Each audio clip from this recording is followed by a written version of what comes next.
Bienvenue dans l'ascenseur. Bienvenue à toutes et à tous. Dans les hors-séries de Bienvenue dans l'ascenseur, je vous présente des solutions concrètes pour aider les jeunes à prendre l'ascenseur social en France. Prêts pour le départ ?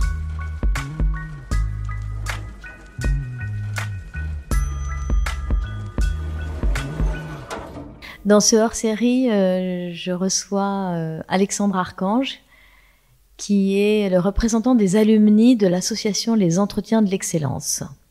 Bonjour Alexandre. Bonjour Anne-Cécile. Donc Alexandre, j'aimerais vous demander, c'est quoi les Entretiens de l'Excellence ?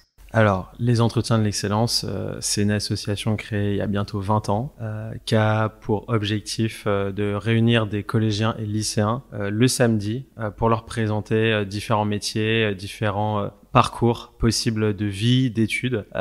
C'est aussi une association qui fait de l'intervention à distance via les live pour que des jeunes puissent participer au samedi mais à distance.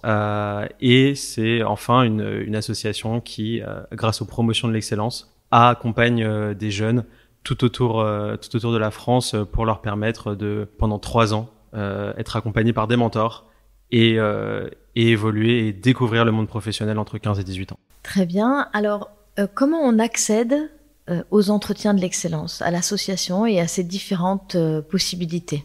Eh bien, l'association des entretiens, c'est l'une des assos pour laquelle l'accès est le plus facile, puisqu'il faut simplement s'inscrire au samedi des entretiens. On a plusieurs partenaires, plusieurs établissements partenaires. Je pense à Sciences Po à Lille, je pense à Paris Dauphine à Paris. Et l'idée, c'est que les professeurs de collège et de lycée inscrivent leurs élèves ou que les élèves s'inscrivent eux-mêmes au samedi. Pour les promotions de l'excellence, c'est un peu différent puisque c'est une sélection qui est faite par l'association avec des sponsors privés. Par quel biais ? Par une plateforme internet ? Par quoi ? Exactement, c'est sur le site internet des Entretiens de l'Excellence qu'on peut retrouver les dates des tournées, les intervenants et les parrains-marraines. C'est là où les jeunes peuvent s'inscrire. Et tout le monde peut y avoir accès, hein ?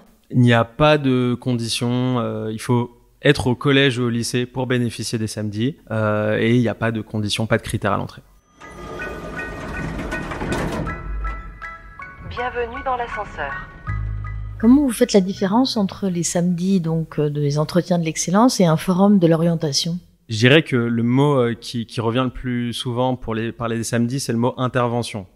Il s'agit pour nos bénévoles professionnels entre 18 jusqu'à 40 ans, donc étudiants ou professionnels aguerris, d'intervenir auprès des étudiants, des collégiens, des lycéens et de transmettre leur passion, transmettre leur parcours, expérience et avoir un moment d'échange. L'idée des entretiens, c'est aussi d'avoir un mélange de générations en face de ces jeunes pour leur permettre d'avoir à la fois l'étudiant de 20 ans qui raconte son parcours, mais aussi un professionnel 70 ans qui a envie de raconter son métier. Est-ce que vous avez des exemples de belles histoires qui sont arrivées grâce aux entretiens de l'excellence ? Bien sûr. Moi, quand je pense aux entretiens, je pense à une de mes amies alumni Yousra qui a vécu les entretiens de l'EDEC à Nice quand elle avait, je crois, 17 ans. Et suite à cela, elle a intégré le parcours égalité des chances de l'EDEC à Nice, puis la Sorbonne pour un master en finance. Et actuellement, elle est sur Paris en train de s'amuser sur de la finance durable. C'est une association qui s'adresse à des enfants qui parfois sont un peu dans l'autocensure des études en raison de leur milieu social d'origine. Exactement. C'est pas uniquement, mais majoritairement.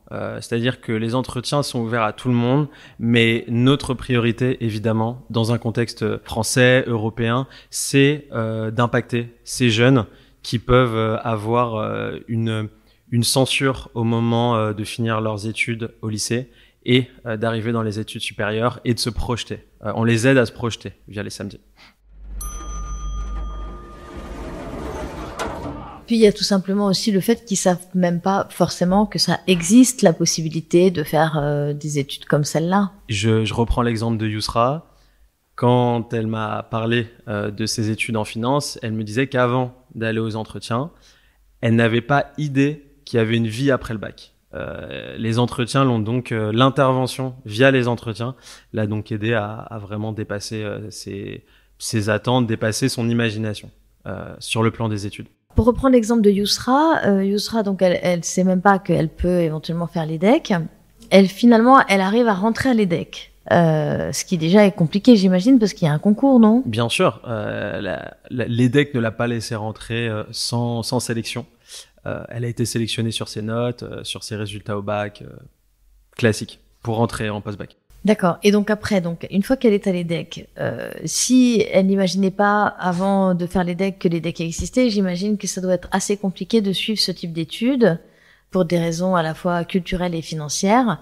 Comment les entretiens de l'excellence aident ces jeunes? Donc c'est l'une des raisons pour lesquelles je vous parle aujourd'hui. Les entretiens de l'excellence, il y a 2 ans, ont créé le groupe Alumni. C'est un réseau d'entraide, pour l'instant constitué d'une quinzaine de jeunes qui s'agrandit tous les mois. Et l'objectif, c'est de permettre à ces jeunes qui ont connu les entretiens d'être accompagnés et d'avoir un premier réseau d'entraide et de pouvoir raconter leur parcours, évoquer leur parcours et obtenir des conseils d'alumni plus âgés ou qui ont leur âge.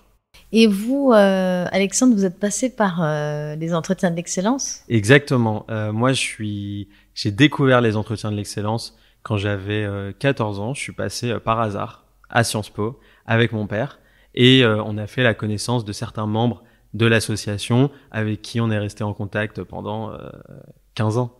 Donc du coup, vous avez découvert à Sciences Po les entretiens de l'excellence. Vous veniez d'un milieu modeste? Moi, je dirais que je venais de la classe moyenne française.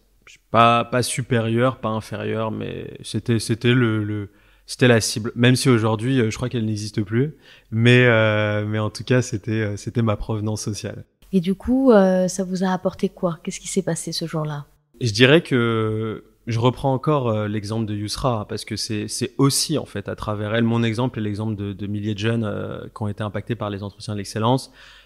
Ça m'a permis de découvrir des profils très divers qui venaient de toutes les origines, qui avaient des discours très positifs et surtout qui avaient accompli via leur métier, leur passion.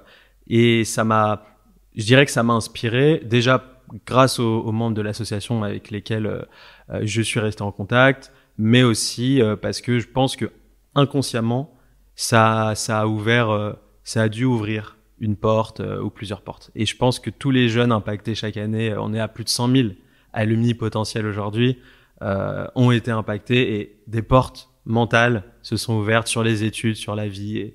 Et c'est pour moi l'action fondamentale des entretiens, c'est vraiment cette ouverture qu'elle permet. En dehors de l'orientation, Alexandre, il y a du mentoring aux entretiens de l'excellence. En quoi il consiste ce mentoring et surtout comment on y a accès quand on est un jeune? Eh bien, je dirais que le mentoring le plus rapidement accessible aux entretiens, c'est via les promotions de l'excellence. Aujourd'hui, on a une dizaine de lycées partenaires qui nous font confiance et les jeunes de 15 à 18 ans sont suivis par un mentor donc qui est en mécénat de compétences dans une société partenaire des entretiens. Et l'idée, c'est que ces jeunes-là rencontrent une fois par mois leur mentor, discutent avec eux sur la suite de leurs études, préparent avec eux leur avenir scolaire et leur retour d'expérience sur leur vie au bureau. Et je dirais qu'aujourd'hui, ce type de mécénat, c'est une 60aine de jeunes déjà accompagnés depuis 2019. Et l'idée, c'est de poursuivre. Mais c'est le mécénat direct qu'on propose aux entretiens. Sinon, les alumni qui est du mécénat un peu plus indirect, c'est intégrer un réseau d'entraide entre jeunes. Et c'est ce qu'on essaye de développer aujourd'hui. Et c'est ce que l'association, je l'espère et je le pense, va continuer de développer. En plus des promotions de l'excellence. Et est-ce que les entretiens de l'excellence sont accessibles dans toute la France? Aujourd'hui, les entretiens de l'excellence, c'est 40 villes en France, du nord au sud. C'est une dizaine de villes en Afrique. On continue de se développer. L'association, on lui souhaite, elle a fêté ses 18 ans en 2024. On lui souhaite à minima 18 années de plus. Et l'objectif est de couvrir toutes les zones de France et qui sont actuellement quasiment couvertes. Très bien. Quelle est la prochaine étape des entretiens de l'excellence? Moi aujourd'hui, ce que je souhaite aux entretiens de l'excellence, c'est de développer le réseau alumni, de continuer d'organiser les tournées, que les promotions de l'excellence soient de plus en plus impactantes et que les partenaires avec lesquels on avance soient toujours motivés et encore plus nombreux à nous suivre et à nous soutenir. Et je pense que cette association, en cette période, a un rôle assez crucial à jouer. Et j'espère qu'elle va pouvoir continuer à le jouer encore plus fort dans les années à venir. Merci Alexandre. Merci Anne-Cécile.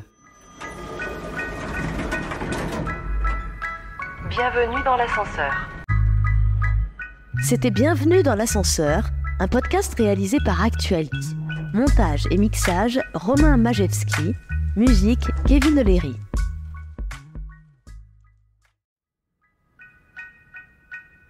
Si vous aimez ce podcast, abonnez-vous, parlez-en autour de vous, partagez-le sur les réseaux sociaux et laissez un avis, sans oublier de noter 5 étoiles.